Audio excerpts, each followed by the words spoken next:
I'm Earl Stewart. I welcome you to Earl Stewart on Cars Mystery Shopping Report.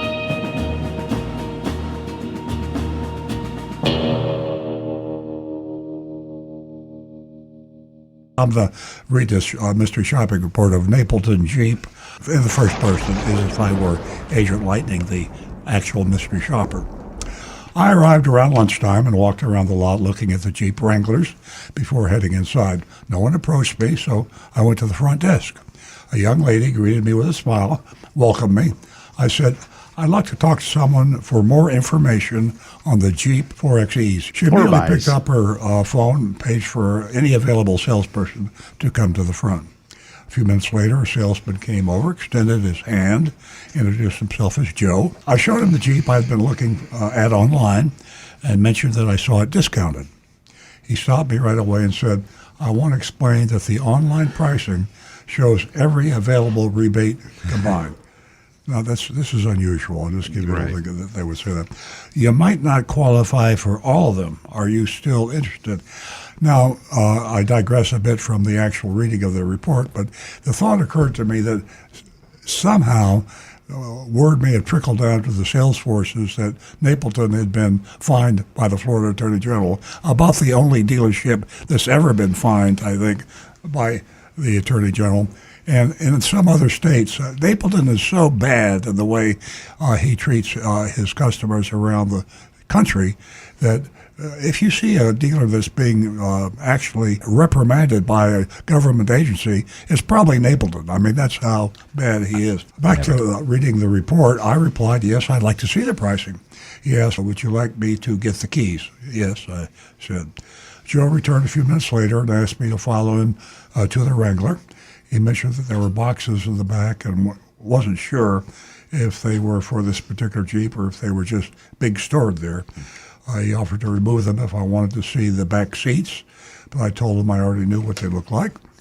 I was more interested in the 4XE aspect. The seats could stay folded for now. We went for a short test drive on the back roads of North Lake Boulevard. Once we returned to the dealership, Joe suggested showing me a regular Jeep as well for comparison. He grabbed the keys for a model with a power roof that slid all the way back. This one was not a 4XE and pointed out the differences between the two. Then we went inside to his desk so he could speak with one of his managers and get me pricing on both models. I waited about 12 to 15 minutes. He said, they're a bit busy, but it should be soon. I didn't see many people around, but I waited another 8 minutes. Then I went over to him again, asked if it was almost ready. He said he believed so. I told him, I have to run, but I'll be back in about 30 or 40 minutes. Can you have it ready for me then? He said, sure. So I left. About 40 minutes later, I returned to find Joe still sitting at his desk. He apologized, admitted he still didn't have the numbers. He said he'd check with his sales manager. When he came back, he asked, when will you be able to come back for, say, another hour or two? We could get this done. Now, this is all kind of silly to actually have a customer leave, promise you they'll be back shortly. And the simple question they asked, you hadn't done a damn thing about it. So this isn't about transparency or honesty. It's about poor salesmanship. I replied, I'm not coming back to sit for another hour or two waiting for a price. I've already been here for an hour, left for 40 minutes, and all I want is the pricing on the two Jeeps that I'm interested in. He said he understood and went to talk to a sales manager. I overheard him say, she's back. It's not funny for business. Whether you're buying tires or TV sets or houses, this is not salesmanship, folks. You don't treat customers this way. After a few more minutes, I walked to the sales manager's area and asked if this was going to take much longer. I said I was happy to go elsewhere if I couldn't get a quick price. They insisted they were working on it. That's a lot of work to give you a price on a car. The price is on the window. Then a sales manager named Marcos came out. Marcos said, the price will be whatever the internet price is plus sales tax. Mm-hmm. Whoa! I mean, imagine that. The price that you advertise is really the price that I pay? Okay, we'll see.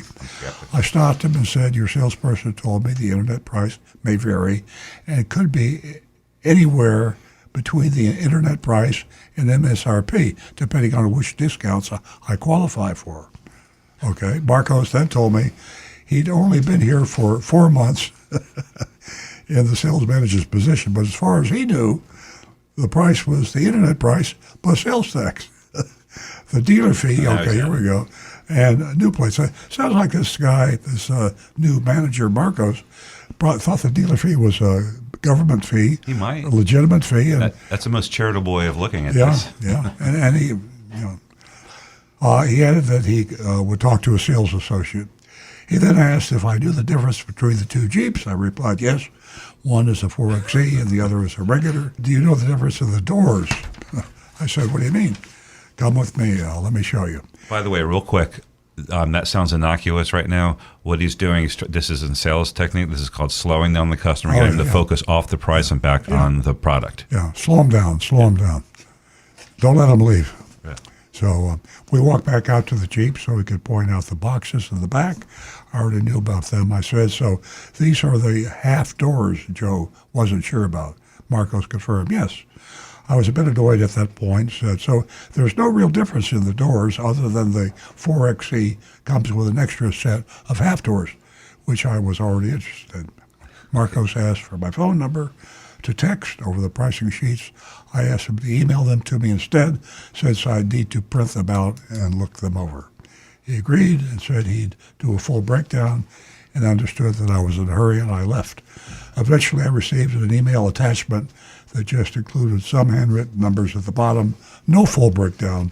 Needless to say, I wasn't thrilled. They're on. He took their printouts of the Monroney label that they hand wrote on one. So for the non-XSE, the one that we're looking at, it just says 51,675 plus, and then underneath that the total amount out the door 57,092.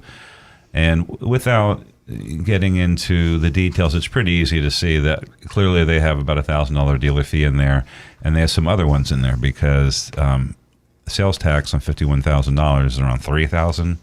So there's some other stuff in there, and I didn't do the math. I can just look at it and tell you that it's a lot.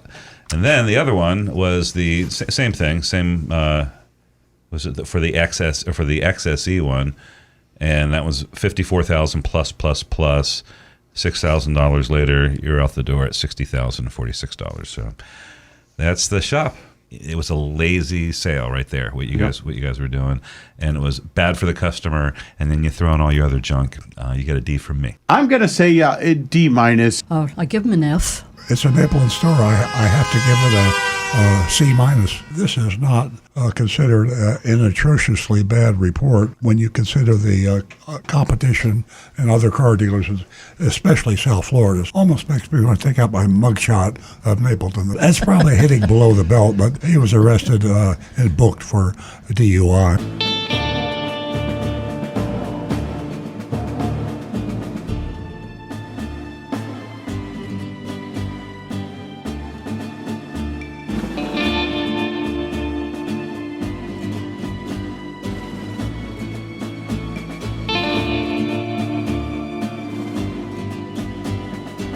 Hi, this is Earl Stewart. Thank you for watching this video. If you would like to be notified of new videos that we post to our YouTube channel, simply click on the subscribe button and the bell icon in the lower right-hand side of the screen.